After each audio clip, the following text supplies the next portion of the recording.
so I told you guys we were going to do some fun stuff with the factoring that I always end the year with. What I want you to do is I want you to go get a piece of paper and a pencil because you're going to do some examples, and I want you to kind of pause through this and work the problem out and then check it with what I do. That way I don't have to give you some extra practice work. So it'll be just like what we do in class with whiteboards, but you'll be doing it on paper and pencil. All right, now do you guys remember what GCF stands for? Yes, greatest common factor. Now, a lot of times with greatest common factor, you can look at it and tell, but if you can't, there's what we call the cake method. I think some of y'all's teachers called it something different. Most of you can look at this and say that the greatest common factor, again, it's the biggest number that they both have in common, is 12. But let's say you don't know that, so what you're going to do, I'm going to erase that comma, I'm going to do an upside down division box. I'm going to pick one number that I know goes into 24 and 36.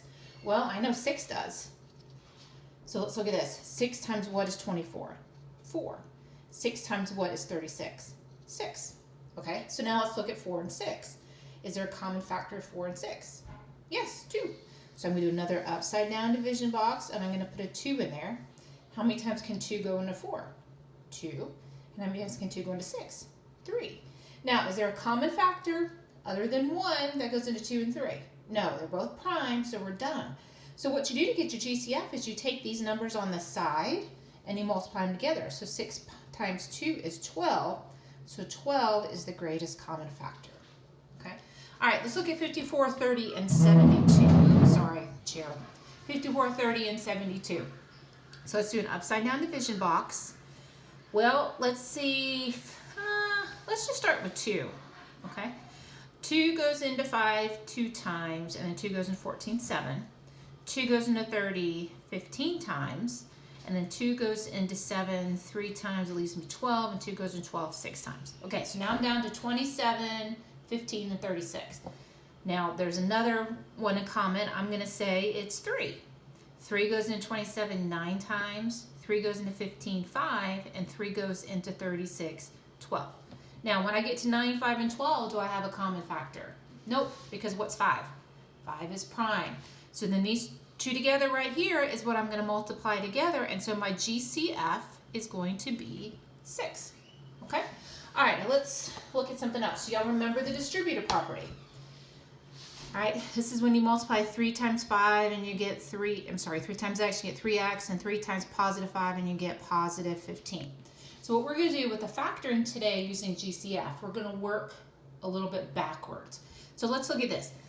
If my answer is 4x minus 20, and I have 4 on the outside, what can I multiply 4 by to get 4x? Well, that would be x. I'm going to bring my minus sign over. What can I multiply 4 by to get 20? That's 5.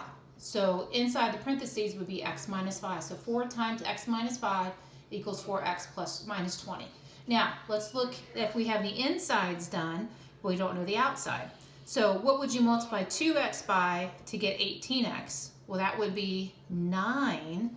And then let's double check. Is 9 times negative 7 negative 63? Yeah, so that outside number would be 9. Okay, so this is the premise we're going to use, the factor using GCF. All right, so let's look at this first example. All right, so if you look at it, we need to basically find, we're going to work on the distributive, change colors, markers. We're going to work on the distributive property backwards. So I'm going to put my parentheses, I'm going to put my minus, and I need the number out front. So what I'm going to do is I'm going to look at 5 and 15, and what is the common factor of 5 and 15? Well, 5. So then I'm going to look at 5 times what is 5x? X. 5 times what is negative 15? Well, we got the negative covered, so that's going to be 3. So my GCF that I just pulled out front is 5. So this is GCF. Okay? Now, next one, let's go ahead and put the parentheses. Let's put the minus sign, and let's try to figure out the number out front. Okay, so we're going to look at 12 and 36. What is the common factor of 12 and 36? Well, if you don't know, what you could do is you could do that cake method that I did here. Well, I know 12 can go into 12 one time, and 12 can go into 36 3 times, so my GCF would be 12. So out front would be 12. Now 12 times what is 12x? X. 12 times what is negative 36? The negative's already taken care of. 12 times 3. So my answer would be 12 times x minus 3. All right, now let's look at number 3. Let's look at 24 and 32. Now that's not as easy to figure out, but some of you are going to be able to look at that and figure out what the GCF is right off the bat. So if you don't, do this, 24 and 32. Well, 4 goes into that 6, 4 goes into that 8, and then 2 goes into 6, 3, 2 goes into 8, 4. So 4 times 2 would be 8. So 8 would be outside. Now, let's look at this. Do you notice how we have 2 x's over here and 1 x here? So if we look at this, do you guys remember back in elementary school when they did things? Hold on a second. Guys, I'm trying to do video. Can't get anything done in this house. All right, so we have x and x for x squared, and then we have x. All right, so what do we have in common? We have 1x in common. So that's going to be my common factor, which is going to be x on the outside. So that's my GCF. Now bring the minus sign over, okay? 8 times what is 24? I'm going to just break it apart. So that gives me my 24. Now x times what's going to give me x squared? Well, I would need another x. Let's bring my minus sign down here. Now 8 times what is 32? That's 4. And am I covered with my x? Yes. So this would be my answer. 8x is the GCF and 3x minus 4 is left. Now if you want to check it, you can check it just by distributing it. 8x times 3x would be 24x squared, and 8x times negative 4 is negative 32. Okay. All right, now let's look at number 4. GCF of 16 and 14. Well, that's going to be 2.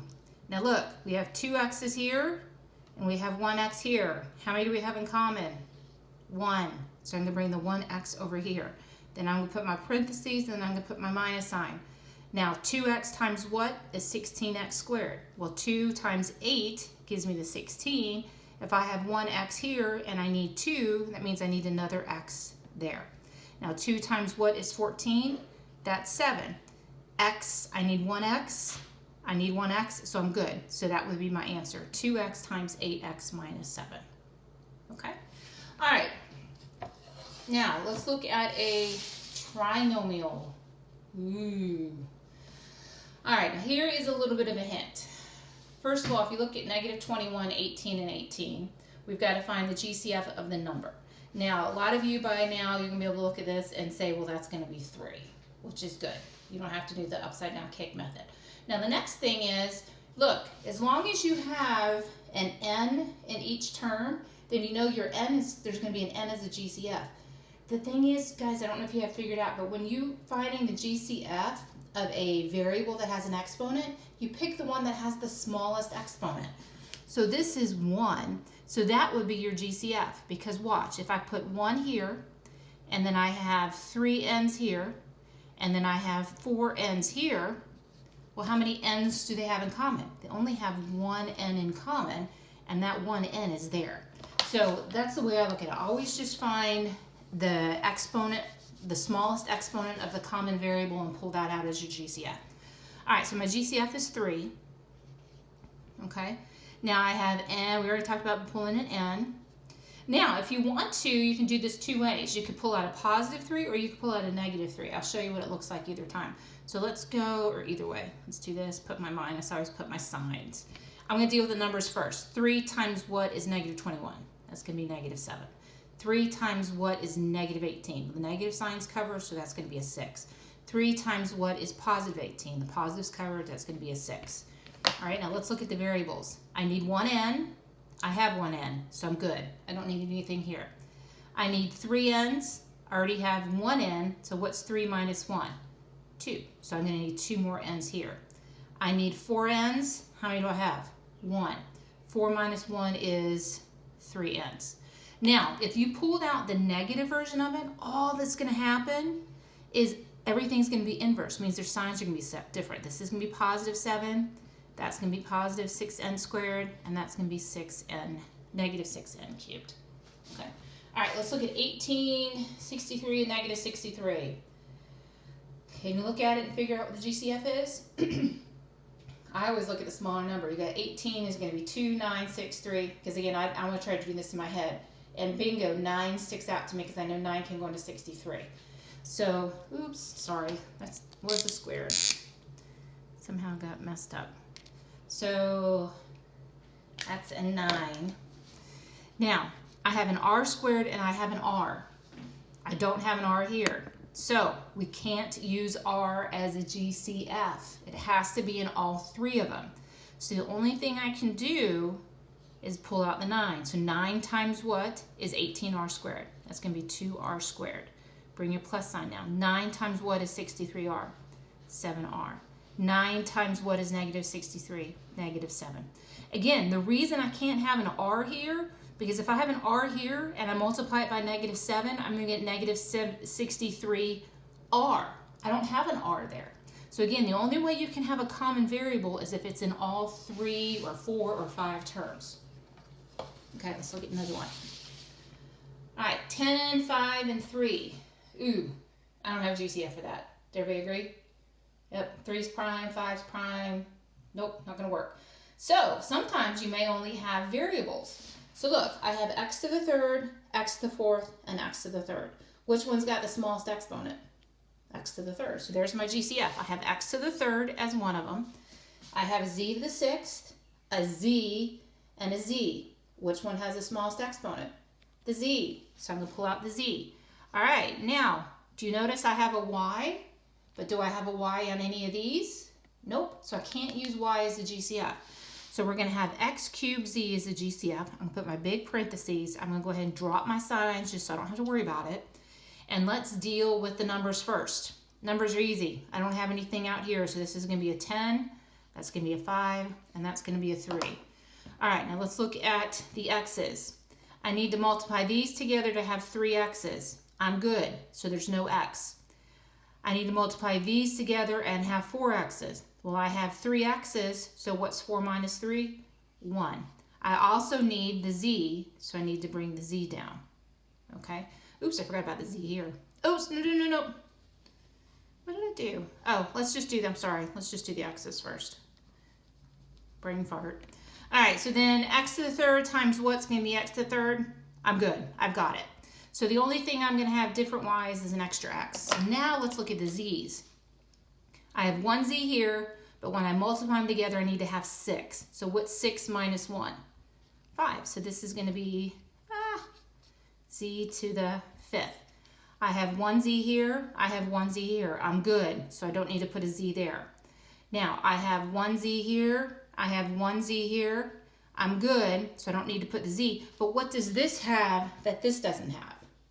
The y. So you need to make sure you bring the y down. Now again, when these get a little bit more complicated, what I would do is I would multiply them, do the distributive property through just to make sure you did it right.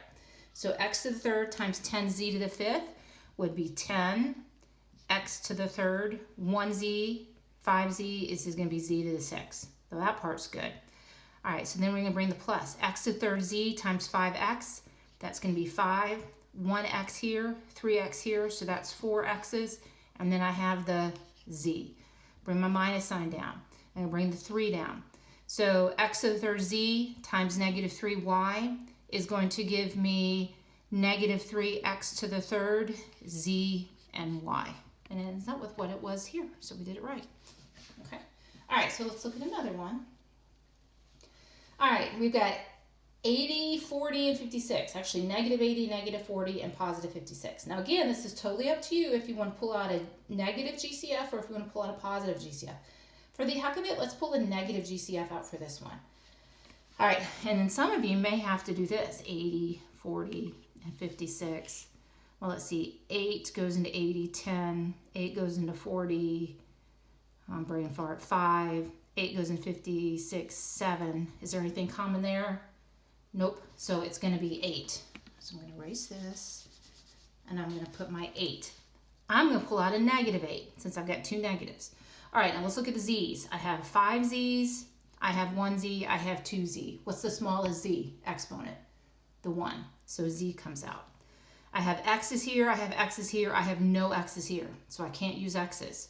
I have y's here, no y's here, no y's here, so I can't use y's. Again, the only way you can use a variable is if it's in all 3 terms. So I'm going to go ahead and put my parentheses. I'm going to bring my minus down, my plus down, and then I'm going to work backwards. Negative 8 times what is negative 80? 10. I have have 1z here. I need 5. So 5 minus 1, that's going to be z to the 4th. And then I have these two guys who aren't accounted for, so I got to bring them down. X to the 2nd, y to the 4th, minus. Negative 8 times negative what is negative 40? Wait a minute. Hold on a second. Negative 8 times 10. Negative 8 times... You know what? Let's stick the... Wait a minute.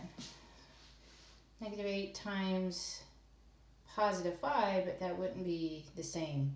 So you know what? Hold on. Let's just change this to positive. I don't have you guys here to tell me what I did wrong. So let's see. 8z, 8 times what is negative 40? It's negative 5. We've got to keep those signs the same. That's the problem. Okay, so 8 times negative 5 is negative 40. And then z, we have the 1z. But what do we have here that we don't have when we multiply? That's that x to the third. So bring the x to the third. Oops, x to the third down. Oh, my pens. All right, now I'm going to bring the plus sign down. Now 8 times what is 56? 7. I have 1z here. I need 2z, so I need another z. So let's just double check this by distributing to make sure I didn't do something wrong. So, you know, guys, I'm not perfect. So az times 10z to the 4th is negative 80z to the 5th. And then I have x squared y to the 4th. Okay, good. And then I have 8z times negative 5x to the 3rd is going to be negative 40zx to the 3rd. And then 8z times positive 7 is going to be positive 56z to the 2nd.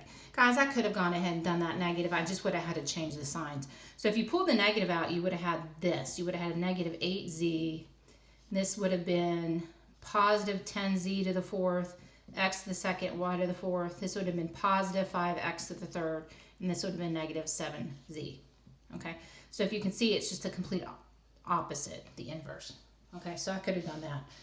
All right, so now what I want you to do is I want you to pause the video, and I want to see you guys do those 4, and then we're going to check them. Okay, so just pause. Now we're back. Now let's see how you did. 42 and 12. Well, 6 goes into both of those. So 6 is my GCF, which is going to give me 7x minus 2. That's what you should have had for number 1. Number 2, 28x squared minus 7x. Well, 7 is the GCF for the coefficients, and x squared and x, the smallest exponent on the variable, is going to be your GCF, so it's going to be 7x. So 7x times what is 28x squared? 4x minus, and 7x times what is negative 7x? 1. You have to put the 1 there, okay, to hold the place. Now look at number 3. You should have, well, 9, 3, and 12. GCF for the coefficients is 3. They all, which variable do they not have? All 3 of them do not have a y, so your GCF is not going to have a y, but they will have an x and a z. So if x to the 8, x to the 2nd, x, that's the smallest, so that comes out as your GCF. Z to the 5th, z to the 3rd, z to the 3rd. Z to the 3rd is your smallest, so that's going to come out as your GCF. I'm going to do my long parentheses. I'm going to put my plus and my minus. And then let's work backwards. 3 times what is 9? 3. X times what is x to the 8th? X to the 7th. Z to the 3rd times what is z to the 5th? Well, 5 minus 3 is 2.